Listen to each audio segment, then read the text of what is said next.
Olá pessoal, bom dia, boa tarde, boa noite, não sei o horário que vocês vão estar assistindo esse vídeo. A ideia é a gente fazer um bate-papo rápido introdutório sobre o uso do LaTeX, ou do LaTeX, ou do LaTeX, né, como vocês preferirem aí, na produção de textos acadêmicos. Uma ferramenta que eu tenho utilizado com os meus alunos, tenho-os orientado a utilizar.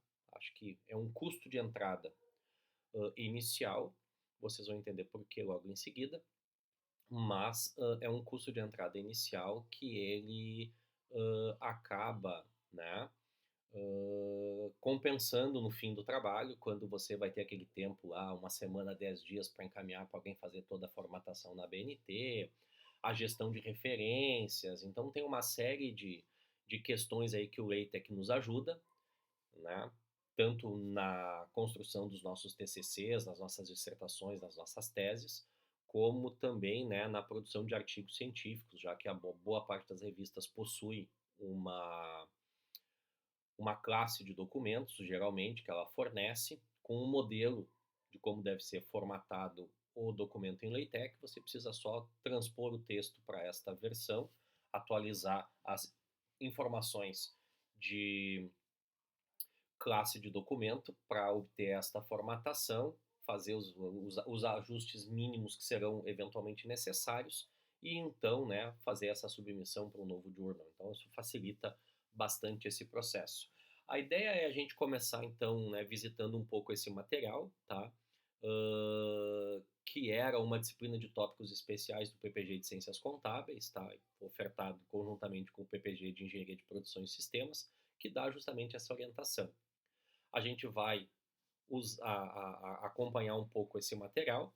Depois eu vou abrir a ferramenta que eu utilizo como editor de LaTeX, que é uma ferramenta online, não exige, não demanda a instalação de software nenhum no computador de vocês. Instalar software LaTeX no computador às vezes pode ser um pouco complicado, né? Então você vai ter aí isso de forma online, numa plataforma gratuita, com algumas limitações que são superadas. Para vocês fazerem o cadastro nessa plataforma, aqui embaixo na descrição do vídeo aqui do YouTube, eu vou colocar o link para vocês acessarem e fazerem, né, esse cadastro a partir deste link, né? Isso nos ajuda a liberar algumas ferramentas, algumas usabilidades, né, para os professores. Isso vai dentro da versão gratuita, isso vai nos ajudar a poder fazer um atendimento melhor para vocês nessa lógica de utilização do LaTeX, aí, principalmente no que tange a parte de compartilhamento e acompanhamento de alteração de histórico. Aí os professores conseguem gerenciar isso um pouco melhor em função desses benefícios que são conquistados. A ideia é nós conversar um pouco então sobre o uso do LaTeX, né? Então, LaTeX o que é? Um conjunto de macros para o programa de diagramação de textos TeX, utilizado amplamente na produção de textos matemáticos e científicos. Se vocês querem usar um texto aí, escrever um texto que tem utilização de fórmulas, pessoal, esqueçam, né? Não usem o Microsoft Equation lá do Word, porque vai ficar muito feio. A grande vantagem do LaTeX é que ele vai conseguir, com um conjunto de comandos de alto nível, gerar uma interface com um resultado gráfico excepcional, né? Bem profissional, coisa que o Word, por mais que tu queira, você não consegue, né? A principal diferença do LaTeX, né, é que ele vai te obrigar, de certa forma, a te distanciar daquela apreciação visual. Como é que o texto está ficando? O objetivo do LaTeX não é tu te preocupar com formatação, não é tu te preocupar se está ficando bonitinho, isso é um problema que ele resolve depois. E claro, a gente mete a mão para ajeitar alguma coisa, principalmente, né, vocês entenderão, né, o mistério das tabelas e das figuras, mas principalmente para a alocação de alguns objetos, a gente vai precisar talvez fazer algum ajuste fino, em alguns casos, não é sempre. Geralmente quadros e tabelas muito grandes.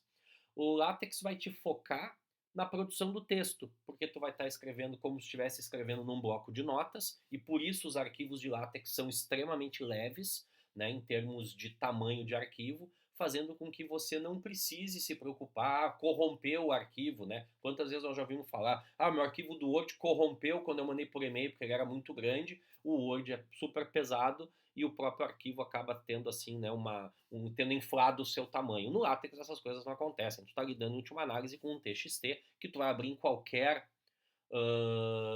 editor de látex e vai conseguir editar, inclusive no bloco de notas, se tu não tiver um editor de látex. Claro, vai precisar das coisas instaladas para poder compilar isso no formato final, onde a formatação do texto, o parágrafo e tal, toda vai ser implantada pelo próprio sistema. A vantagem é essa, né? Então tu distancia da apresentação visual e tu foca, né, no pensamento do conteúdo escrito. Ao invés de trabalhar com ideias visuais, né, então o usuário é encorajado a trabalhar com conceitos lógicos, né, a ênfase nos capítulos, nas seções, né, quando eu estou pensando na minha introdução, como é que eu começo a introdução, então eu vou pensar lá na contextualização, depois eu vou pensar em trazer os principais autores, os principais pontos, as principais definições que norteiam a pesquisa, vou me aproximar do tema numa condução lógica desta apresentação do trabalho, vou chegar então no enunciado do tema e do problema de pesquisa, vou abrir uma nova sessão para apresentar os meus objetivos, então associados a esse tema de pesquisa, as justificativas associadas a isso. Então eu me preocupo muito mais com o sequenciamento lógico do que efetivamente com a apresentação visual quando eu estou utilizando esta ferramenta. Né? Um exemplo curtíssimo aqui de LaTeX para vocês entenderem é o seguinte: ele tem aqui a classe do documento, no primeiro comando, a primeira linha. Eu estou dizendo que eu estou escrevendo um artigo, estou iniciando o documento então aqui, e o que entrar entre begin document e end document é o que ele vai interpretar, que é o documento escrito que precisa ser compilado. Tudo que vem depois do end document é completamente ignorado pelo LaTeX, e tudo que tem antes do begin document é considerado preâmbulo, aonde então eu tenho a definição de classe, alguns pacotes adicionais que me apoiam na obtenção das referências, construção de quadros, construção de tabelas. Eu lanço esses pacotes, vou usar o pacote tal, o pacote tal, o pacote tal. Os comandos que esses pacotes me habilitam eu posso utilizar entre begin e end document, e eles vão fazer essa construção para mim. E isso aqui que vocês estão vendo, né, de fato gera uma página escrita assim. Parabéns, esse é o seu primeiro documento em LaTeX. Né? Se você copiar aquilo ali, jogar no editor de LaTeX, mandar compilar, é isso aqui que vai aparecer. Então a lógica é essa. Tu tem esse viés aqui de linguagem de programação, contra barra, um comando, uma definição, né? Um parâmetro desse comando entre chaves, né? Aqui um comando de novo que está iniciando algum ambiente, no caso esse ambiente é o documento. Quando eu estiver iniciando uma tabela, eu vou ter um begin table no meio do meu documento. Quando eu estiver iniciando uma figura, um begin figure no meio do meu documento. O texto que eu escrevo está aqui. O LaTeX está escrito num formato de comando, justamente para ele aparecer assim, né? Com essas fontes bonitinhas. Isso aqui é como o LaTeX aparece escrito quando utiliza-se aquele documento. Ele entende que aquilo carece de uma formação especial porque é a marca registrada da plataforma. Em geral, a gente vai ter então o arquivo tex, .tex, que é este documento, esse programa do teu texto. Tu vai ter o teu arquivo bib, que é onde vai estar listada todas as tuas referências, os arquivos de imagem, que eventualmente podem estar em PDF, em PNG, em JPG. Eu recomendo fortemente PNG ou PDF, né? E alguns outros arquivos, como arquivo de classe, arquivo de estilo, etc., que são, né, outros arquivos que a gente não precisa se preocupar. Usualmente, em geral, quando nós escolhermos um modelo, esses arquivos serão dados. Por exemplo, o modelo de dissertações e teses da Unicinos, que foi desenvolvido pelo pessoal da informática e depois nós nos apropriamos deste material e fizemos algumas alterações para tornar mais próximo de ciências sociais os comandos utilizados, né? A gente acabou fazendo a edição desse documento de classe, algumas edições nesse documento de estilo, para justamente aproximar mais da realidade da engenharia de produção, das ciências contábeis, e com isso, né, nós temos uma versão então atualizada desses documentos, que são disponibilizadas para os alunos, tá? Então vocês recebem esses documentos, vocês não precisam mexer nisso, vocês vão se preocupar mais com o arquivo tex.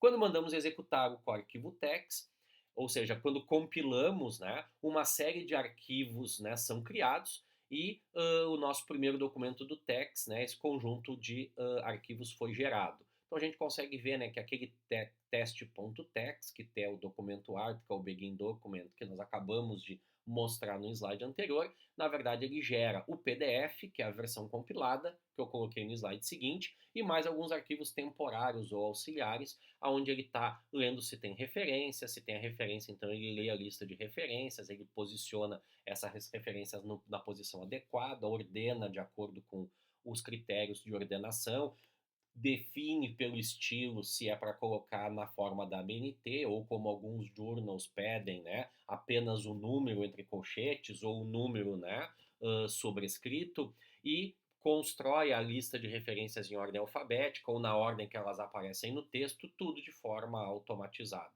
Né? A cada vez que eu faço uma atualização no texto e recompilo, esses arquivos temporários são atualizados, por isso eles são dependentes, né, desta atualização. O que a gente vai ver hoje aqui, tá, em relação a softwares, né, de LaTeX, e tem uma série de softwares que podem ser utilizados, tá?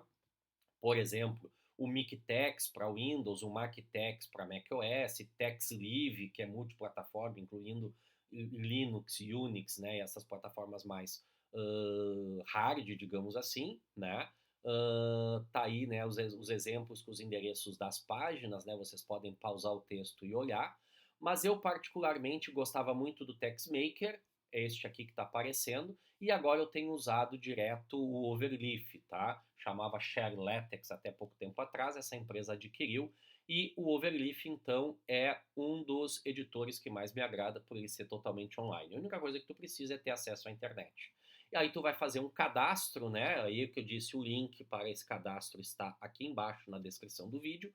Este link você vai usar para fazer o seu cadastro e habilitar algumas funções adicionais para os professores do PPG, já que todos nós utilizamos aí a versão free, né, a versão livre desta plataforma. Ele é um editor de texto que tem essa cara, né? Então os arquivos e as imagens aparecem nessa árvore de diretórios dentro do navegador do lado esquerdo. No centro o código que está sendo compilado e aqui à direita vocês veem, né, os slides. No caso eu estou fazendo, em vez de usar o Microsoft PowerPoint, eu estou usando o próprio LaTeX para fazer essa apresentação de slides para vocês. Se vocês não perceberam, este slide que está aqui na tela é justamente este slide que eu mostrei anteriormente. Né? Então eu estou desenvolvendo uma apresentação em PowerPoint dentro do próprio LaTeX, tá? Gerando esse tipo de formato que vocês estão acompanhando. Tá? Então essa é a ideia. Eu posso fazer qualquer tipo de documento, mas ele é mais adequado para certos tipos de documentos, como documentos científicos. As vantagens e desvantagens, né? Tem um slide aqui que falava sobre isso, né? Então a primeira pergunta é essa, né? E basicamente você tem que entender que o LaTeX não é um WYSIWYG, que é como eles dizem aí, né? Em inglês, né? What you see is what you get. Quando tu está escrevendo no Word, ou até no LibreOffice Writer, ou nessas outras ferramentas, o Mac tem um nativo também de escrever textos, né? Uma versão de Word para Mac que não é da Microsoft, o que tu está escrevendo no documento do Word, tu manda imprimir aquilo ali que sai, né? No LaTeX, não. No LaTeX, não é o que você está vendo o que você vai receber.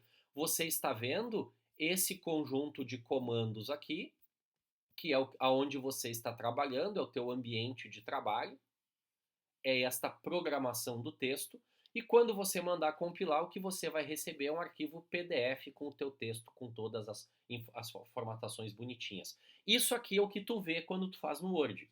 Então tem uma mudança aí, né, uma chave que tem que ser virada, uma mudança para vocês entenderem, né, essa virada de chave aí do funcionamento do nosso glorioso látex. Talvez essa seja a maior diferença, tá? Existem outras vantagens, outras desvantagens associadas ao uso do látex. Eu não vou me prender nesse negócio agora, tá? E basicamente aqui ele estaria mostrando neste curso, né, como você fazer alguns espaços, algumas informações, alguns usos de layout, de forma a ir construindo um documento em LaTeX que ao final gerará, né, um índice, as seções, essas coisas todas, né, de forma adequada. E esse era o curso que nós trabalhávamos naquele momento. né? Ao final você vai ter esse texto com essa formatação que é extraído a partir desse conjunto de códigos aqui que envolvem, né, desde a classe do documento, o uso do pacote Babel na definição de linguagem português do Brasil, né? Então ele vai traduzir contents para sumário, ele vai traduzir references para referências, né? Porque esses textos são gerados automaticamente. Alguns pacotes aí de input de classificação de teclado, por causa do cedilha e dos acentos da língua portuguesa. Um pacote geometry para definir margens de documento, para fazer o afastamento da primeira linha e assim por diante, né? O nome do autor, o título do trabalho, ele vai ser informado normalmente também no preâmbulo, tá? Para que se inicie o documento, o comando make title junta essas informações e coloca na formatação definida no documento de classe article e assim por diante, né? Inclui seções com barra section, o table of contents, né, a tabela dos contentes, o nosso sumário, ele insere com este documento e assim sucessivamente. Eu estou passando rápido para mostrar justamente que esse é o resultado final daquela programação. Eu incluí aí, né, parágrafos da Ilíada de Homero, que é dentro do pacote, uh, dentro de um pacote chamado Lipsum, né, que gera então a Ilíada de Homero, mas a gente de fato aqui está acrescentando parágrafos para mostrar somente, né? Então estou aqui nessa seção, né? Nova seção no início do documento, Lipsum 1, 2, ele está publicando para mim, ele vai estar lançando para mim o primeiro e o segundo parágrafo da Ilíada de Homero, né? Aqui nesses dois textos. Então vocês veem que tem dois parágrafos aqui, são textos aleatórios que eu estou colocando justamente para mostrar como ficaria esta configuração depois que o documento está compilado. Então, isso aqui que vocês ganham no final, toda a BNT certinha, tá? Por que eu estou pulando isso aqui, né? Porque agora eu quero mostrar para vocês lá o overleaf funcionando, né? Quer dizer, vocês aqui no nosso material para os alunos de seminário, na disciplina de seminários de pesquisa do mestrado e do doutorado, né, seminário de pesquisa e anteprojeto de pesquisa, do PPG de Contábeis, a gente recomenda, né, a utilização aí de alguns modelos para apresentação, né? Então tem um modelo em LaTeX aqui, tá, para vocês utilizarem, e tem um modelo de apresentação em PowerPoint que é obrigado nas apresentações. O que eu vou fazer aqui, né? Eu vou salvar esse cara, de fato eu já salvei, né, modelo, né, APSAP. Ele deveria ter aqui um modelo de tutorial de texto, eu acho que esse aqui é o modelo de LaTeX para slides, tá? Não era bem este que eu tinha em mente, mas eu abro e mostro para vocês rapidamente. É isso, porque depois lá no meu overleaf, tá? Que eu vou acessar ele aqui pela raiz, né? Pela página inicial, eu já fiz questão, não achei que tinha me deslogado. O meu o meu overleaf, então, quando vocês acessarem, tá, vai ser essa carinha aqui.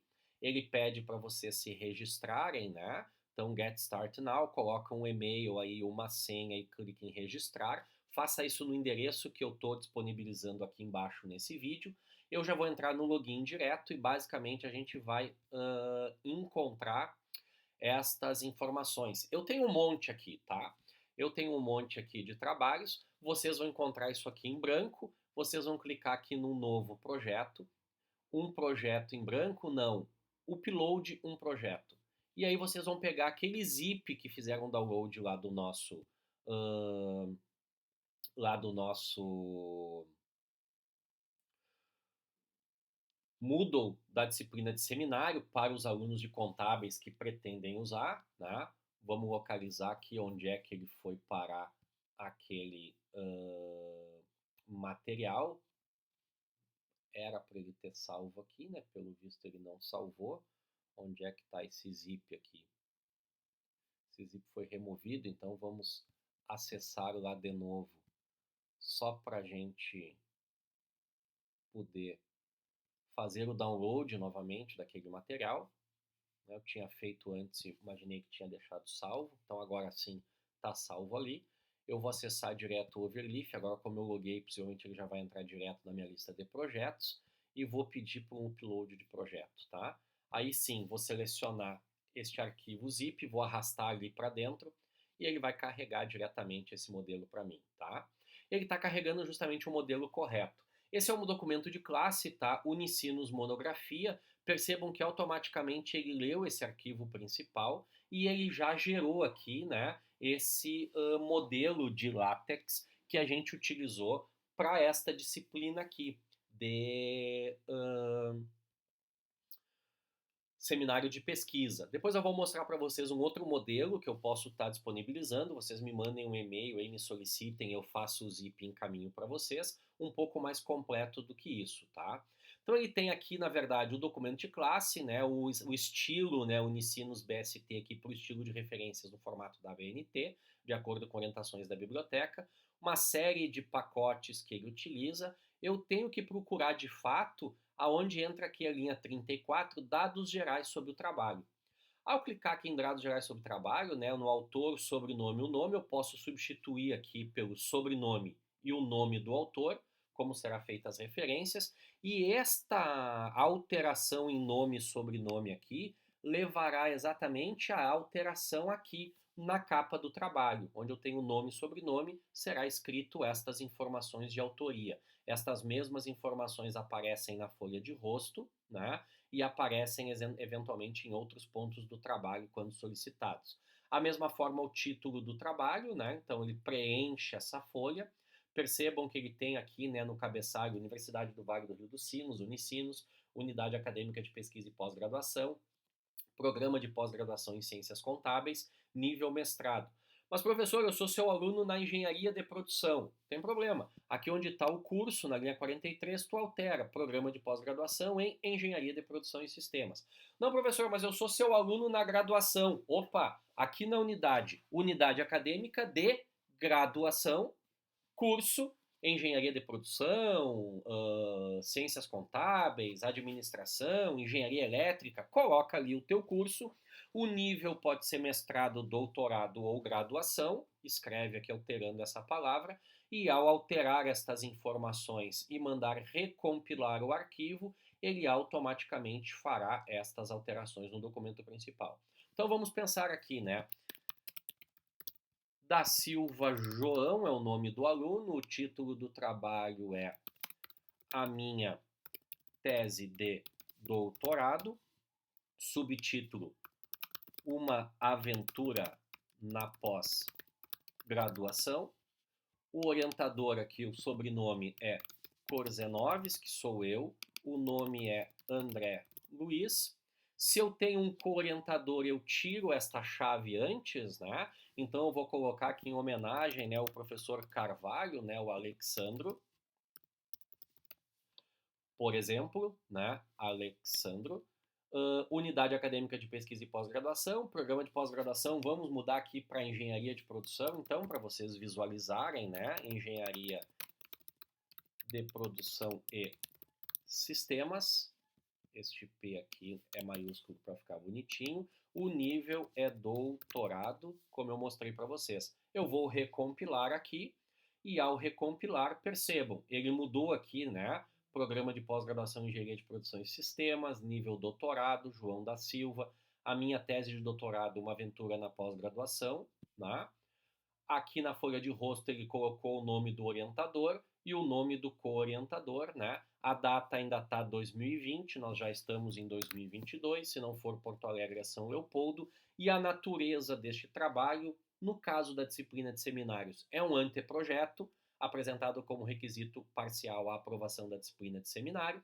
No caso dos TCCs, né, vai ser o projeto de trabalho de conclusão ou o projeto de mestrado ou o projeto de qualificação de mestrado, projeto de qualificação de doutorado apresentado como requisito parcial à aprovação na qualificação, etc, etc, ou se for a versão final, você edita, né? Dissertação apresentada como requisito parcial à obtenção do grau de mestre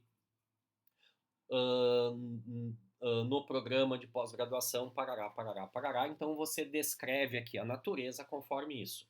Você vai ter palavras-chave que definem basicamente o teu trabalho, né, em função de quais são as palavras para sistemas de busca que você deseja. As palavras-chave são alteradas aqui. E aqui temos inicialmente o início do documento. Percebam, Nós temos uma capa e uma folha de rosto, que organiza todas aquelas informações neste formato, sem que você precise fazer nada. Você tem aqui o início do abstract, né? O resumo em português. Eu gosto do resumo, da construção do resumo desta forma como está aqui, né? Proposição, objetivos, design, metodologia, abordagem, resultados, originalidade e contribuição, tá? Aqui eu tenho um resumo estruturado e desta forma eu consigo ter clareza do que cada etapa do resumo necessita. Alguns professores vão exigir o resumo em forma de bloco de texto único. Você simplesmente, né, exclui este ambiente de begin description até end description e escreve o texto direto aqui, né? E aí você vai ter aquele formato de texto em bloco na forma tradicionalmente utilizada. Mas não esqueça, né, de deixar o begin abstract e o end abstract, porque este begin end description está apenas me formatando em itens o meu resumo estruturado.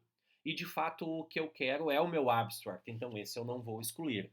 Aqui está o resumo em português, a recomendação é para 350 a 500 palavras. O resumo em língua estrangeira, eu preciso iniciar um ambiente, outra linguagem em inglês, para iniciar o abstract e iniciar a description.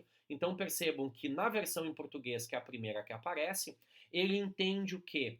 Que nesta página deve conter o resumo, ele vai ser enunciado com o título resumo, e no final ele buscará as palavras-chave que eu atribuí. Palavra 1, palavra 2, palavra 1. Tá? E dentro do abstract tem esse conteúdo que está aqui em description, mas que poderia ser um texto único.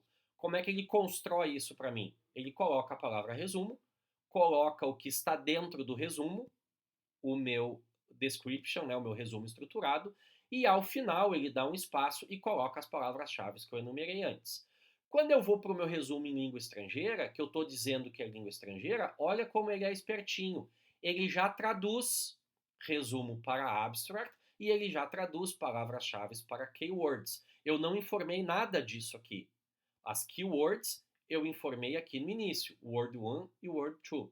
Então eu tenho aqui no meu abstract em inglês já a formatação com a linguagem adequada para todos os elementos. Claro que aqui os itens, este sim, eu digitei, eu posso remover isso aqui e escrever num texto único. Como eu disse, particularmente eu gosto de construir o resumo de forma estruturada.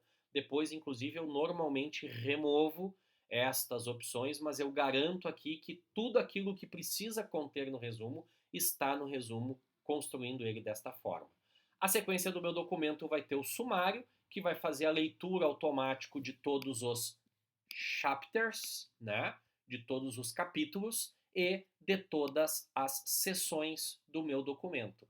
Então eu só preciso colocar aqui Table of Contents e ele automaticamente construirá o resumo para mim, ou melhor, o sumário para mim, com todos os capítulos e seções nas ordens que eles aparecem, nas páginas que eles aparecem, de forma automatizada.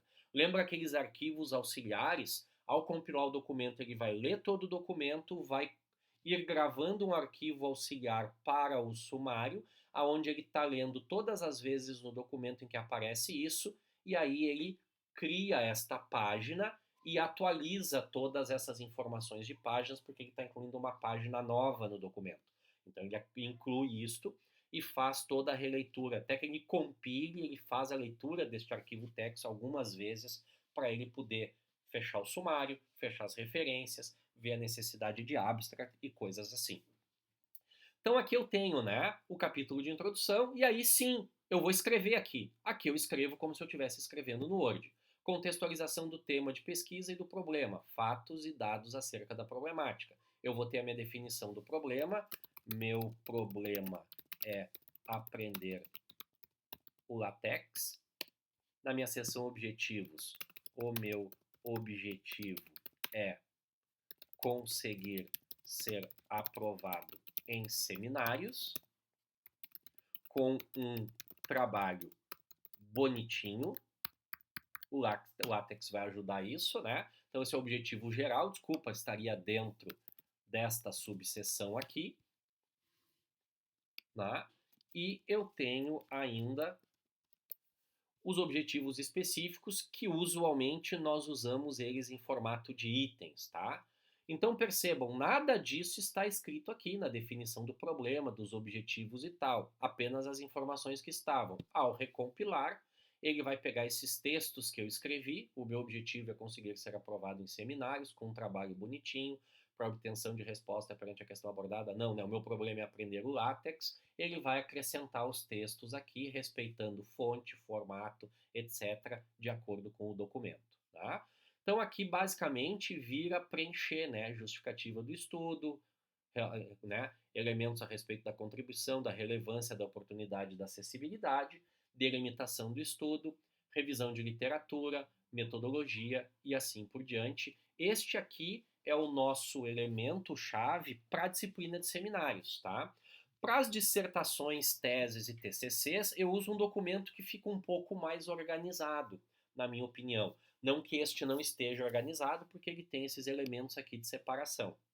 Mas eu já vou mostrar para vocês que eu tenho uma série de documentos tex e eu vou chamando um documento tex dentro do outro, assim eu fico com tamanhos de arquivo menores para trabalhar. Imagina que eu estou escrevendo uma tese toda, se só aqui o meu arquivo já tem 175 linhas, imagina a tese completa. Isso vai para algumas centenas de linhas aí, e isso geralmente dificulta o trabalho quando tu está fazendo alguma edição, né? De identificar rapidamente aonde está aquela porção do texto. Então eu quebro isso, eu vou mostrar isso para vocês já já. O que eu quero mostrar para vocês é o arquivo de bibliografia, tá? Então esse comando aqui abre a minha seção de referências, tá? Que vai aparecer aqui, mas eu não tenho nenhuma referência citada no texto, né? O meu arquivo de bibliografia é esse bibliografia.bib.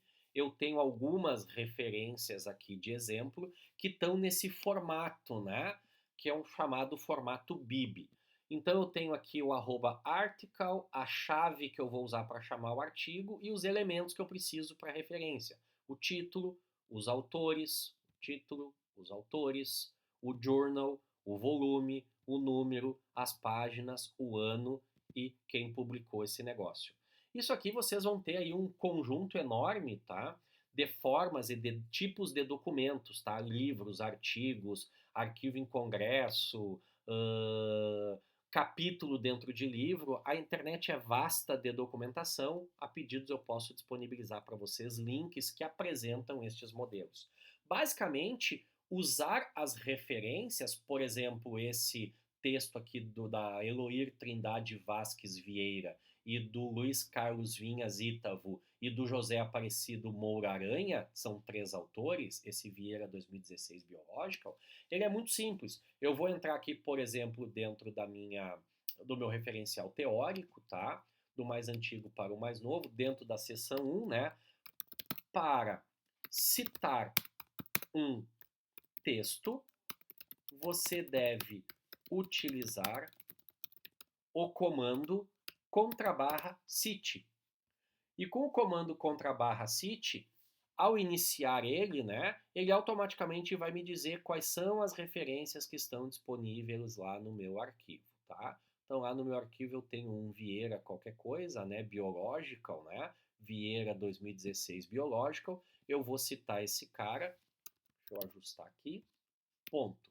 E vou recompilar o texto para ver como é que ficou. A gente sabe que nós temos 2 tipos de citação, né? A citação direta. Bom, por encontrar no texto uma citação, ele automaticamente já carregou ela para a minha lista de referências. Não precisei fazer nada com todos aqueles elementos que estão lá dentro do arquivo bib.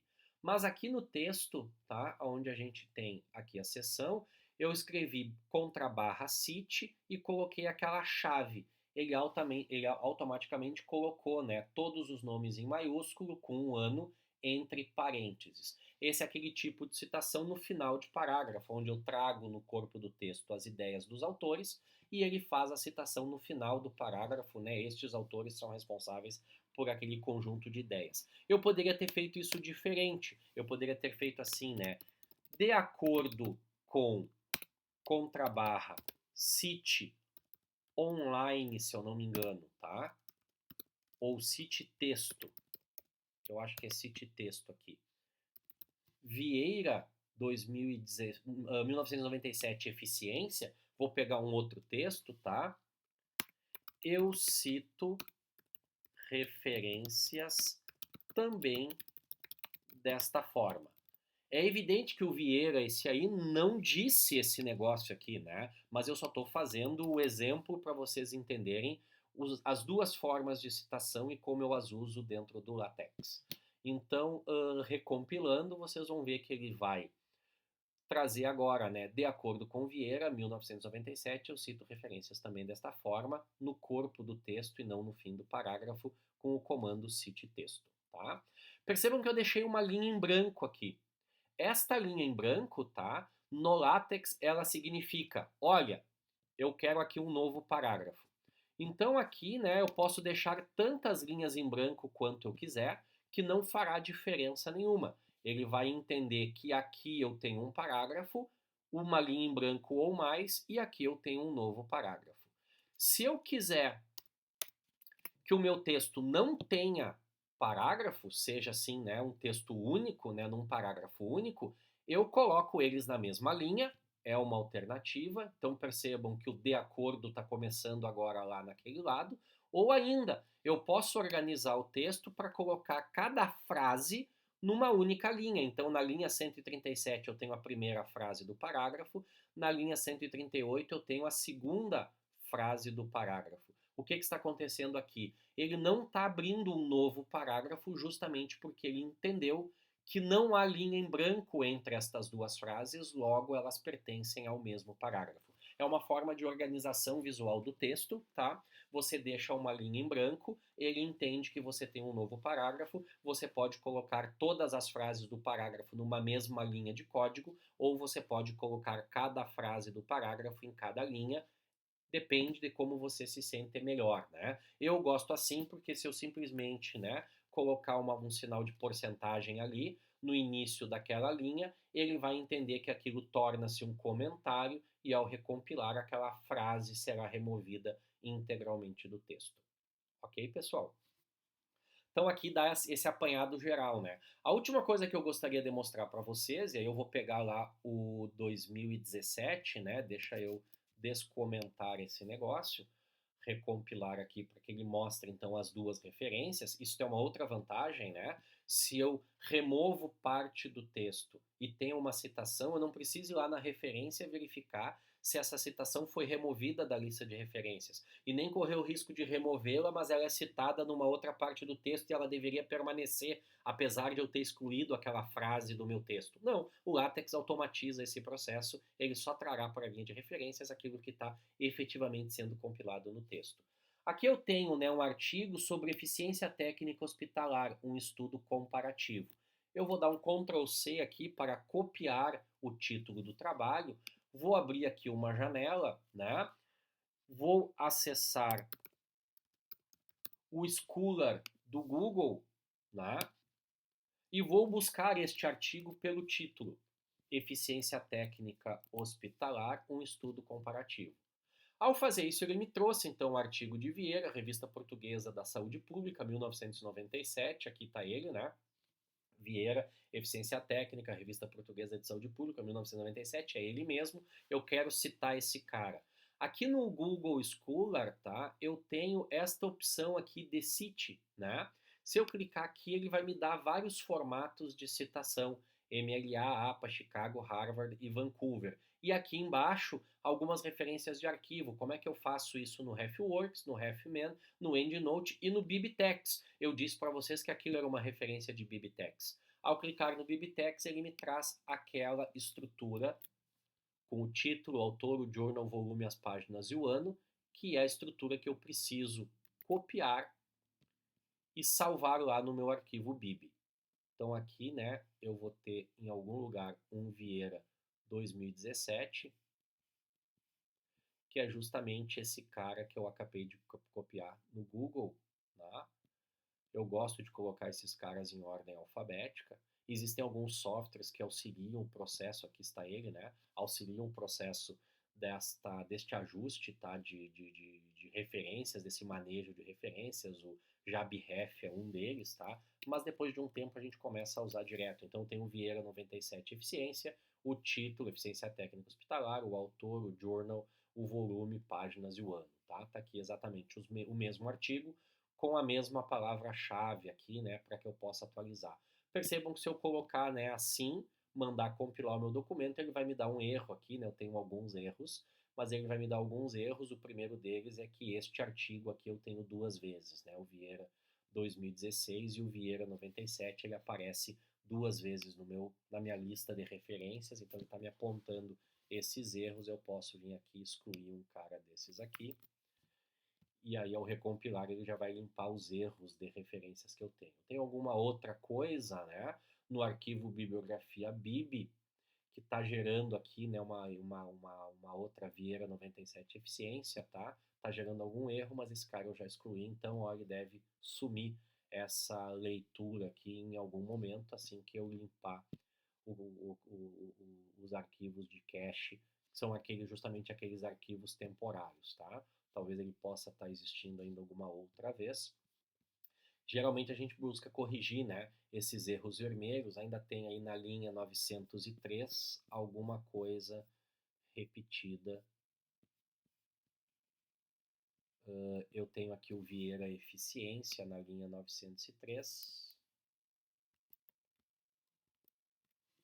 Eu tenho duas vezes esse artigo, aparece ele aqui de novo, então eu vou excluir ele aqui mais uma vez, e aí ele vai limpar esses erros, né? Não há mais erro nenhum vermelho, erro nenhum grave no meu arquivo que eu precise me preocupar.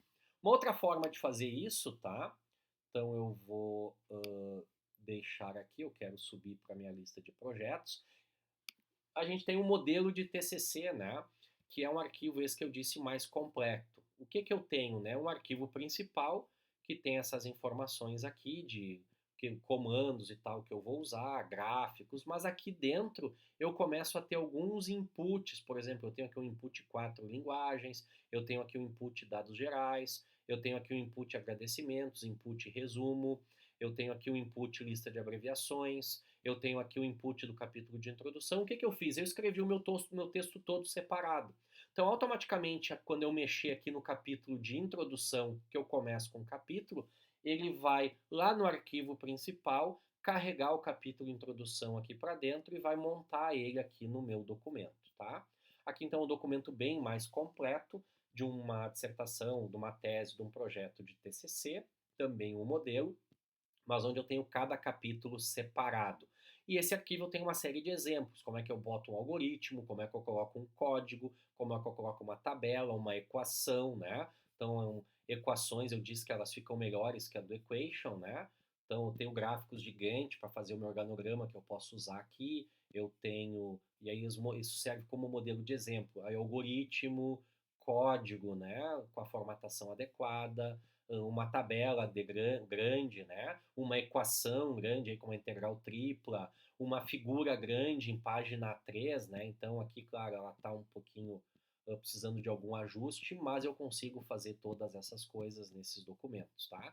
Tudo com input. Eu gosto desse formato porque eu venho aqui em dados gerais, o que tem aqui, né?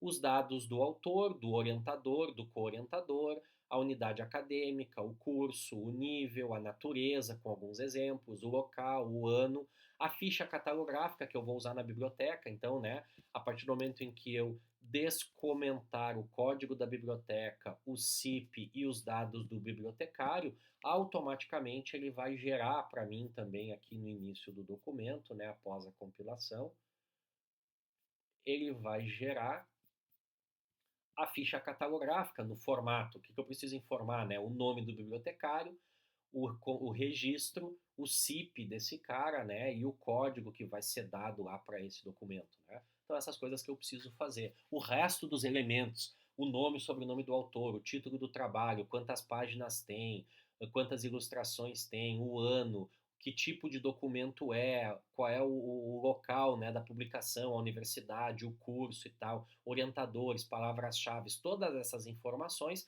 ele vai buscar, porque tudo isso tu imputou aqui em algum momento. Tu disse os nomes das pessoas, o título do trabalho, tu informou as palavras-chave, então a construção da ficha catalográfica está automatizada aqui também. para a versão final, depois da aprovação da banca final, né? Então eu vou escrever os agradecimentos, né? Então tá aqui um formatinho para os agradecimentos ficarem bonitinhos. Se eu quiser ver como ele funciona, basta eu vir aqui, né, no início do trabalho e tirar o comentário de agradecimentos. Ele passará a fazer a leitura desta página, né? Lembrando que eu comentei os dados de ficha catalográfica, então a ficha catalográfica sumiu daqui e ele colocou, né, a dedicatória que aparece aqui no início desse arquivo de agradecimentos, a dedicatória aos nossos pais, e aqui a frase do Newton, e os agradecimentos, onde ele escreve obrigado e as pessoas escrevem aquelas laudas, né? Eventualmente, se eu quero colocar alguma epígrafe, alguma coisa, eu também posso, né, acrescentar isso simplesmente tirando o comentário dentro deste arquivo. São elementos pré-textuais que são utilizados eventualmente. Aqui está minha epígrafe.